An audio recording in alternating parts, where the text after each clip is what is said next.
so I totally forgot that I was filming and the camera's just been running while I organize my books. So anyways, hello, my name is Tiffany. I am the nap reader and this is my January wrap up.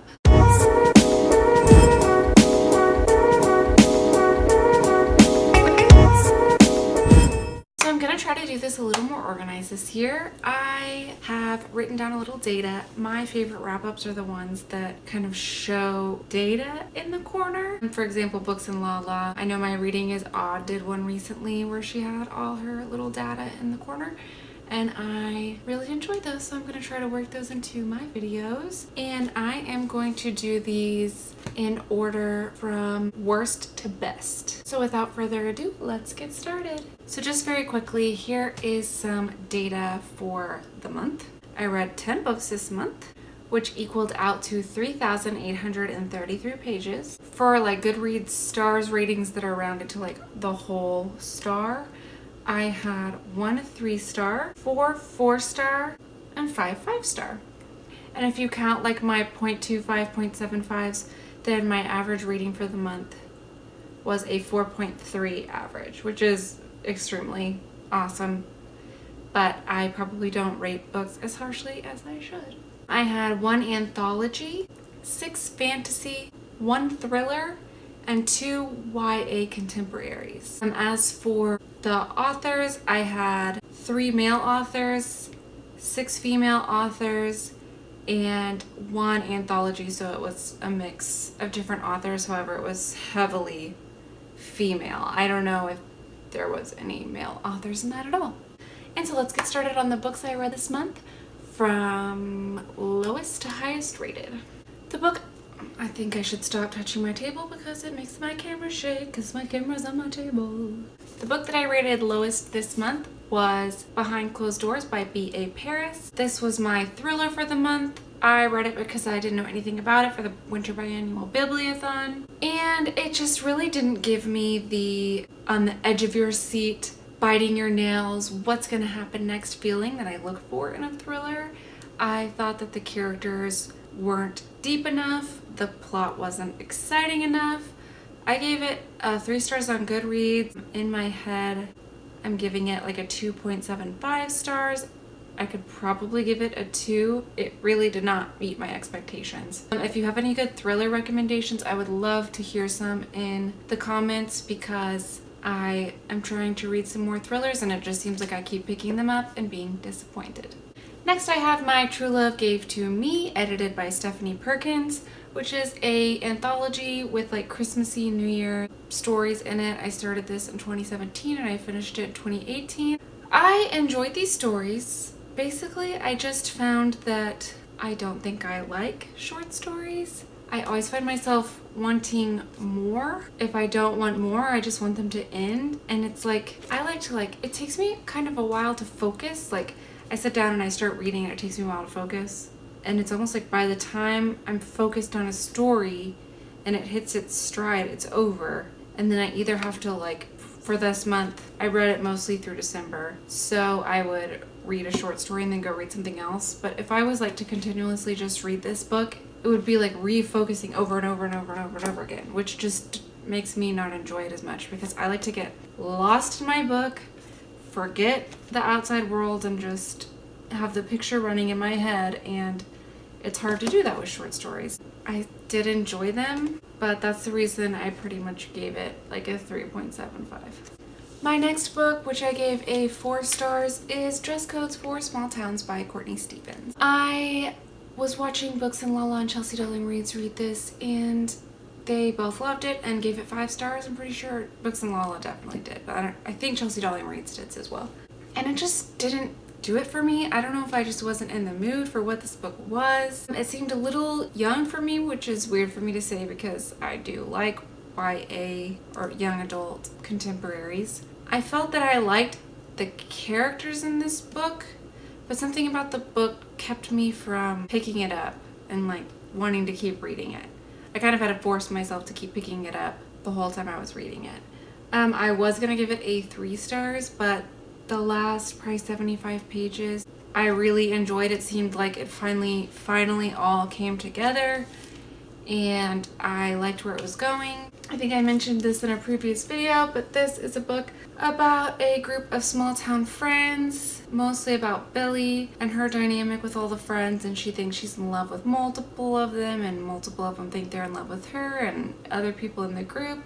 And it's just about kind of figuring out themselves and their sexuality and trying to survive as a teen in a small town. The next book that I gave 4 stars this month was Beneath the Sugar Sky by Shauna Maguire. This is the book 3 in the Wayward Children's trilogy. And this trilogy, it's not sequels, they're like companion novels. The first in this series is kind of a murder mystery about a home for kids who come back from portal worlds and kind of need a place to learn to cope and adapt with that. The second book was about 2 of the characters in the first book, and it was like a prequel to that world. In this book, we're back at the boarding school and someone falls out of the sky, and then we go off on an adventure. I don't even want to tell you why because I think it would be a spoiler.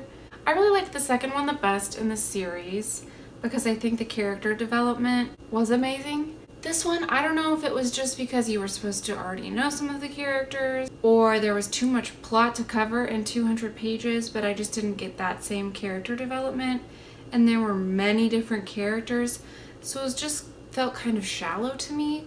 I really do enjoy the plot and kind of the story as a whole, what the author's trying to accomplish and how original it is, but it really just feels like the character development and the plot development just almost get there, but don't quite get there enough for me to give it a 5 stars, if that makes sense. My next 4-star book is The Slow Regard of Silent Things by Patrick Rothfuss.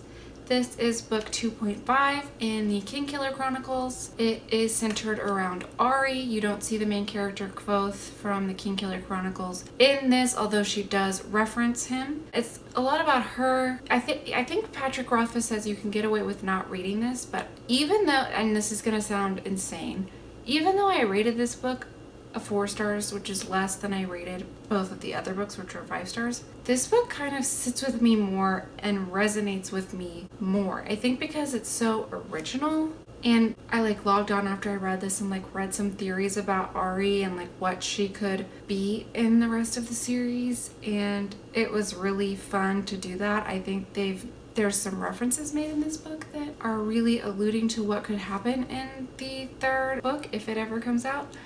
So I really, really enjoyed it, and I would really highly recommend it.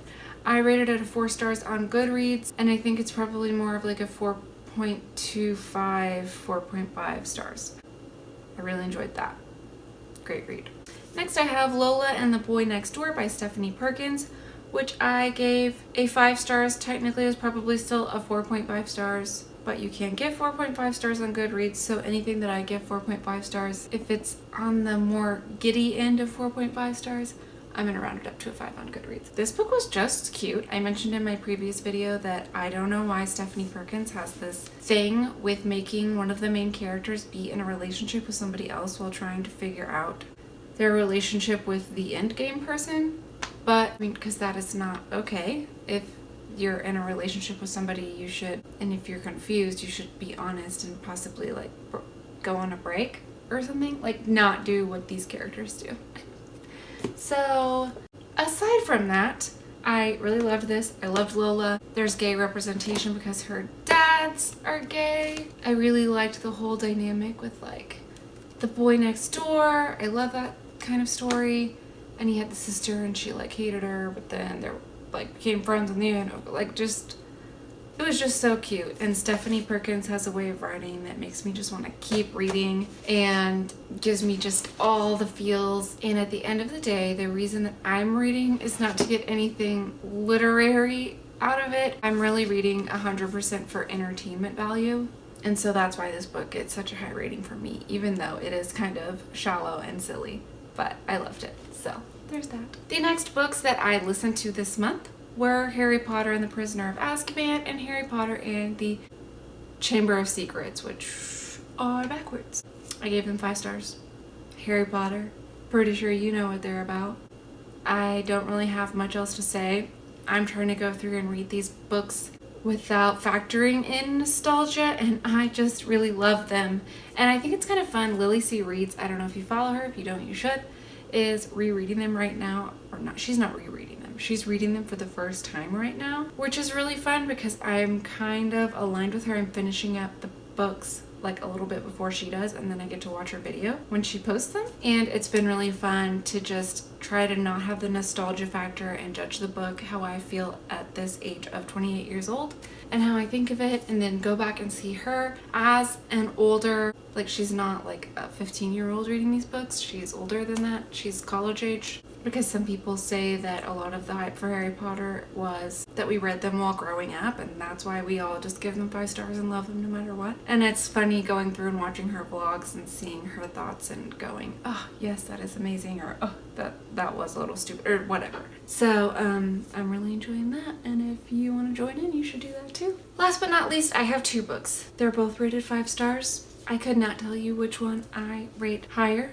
So I'm just going to pick the first one off my stack and show it to you. And that is The Wise Man's Fear by Patrick Rothfuss, which is the second book in the Kingkiller Chronicles. I am so happy to have read this month. A, because it was a fantastic read, and B, because it was the longest book on my TBR at a whopping 1,000 pages, and I read it in January.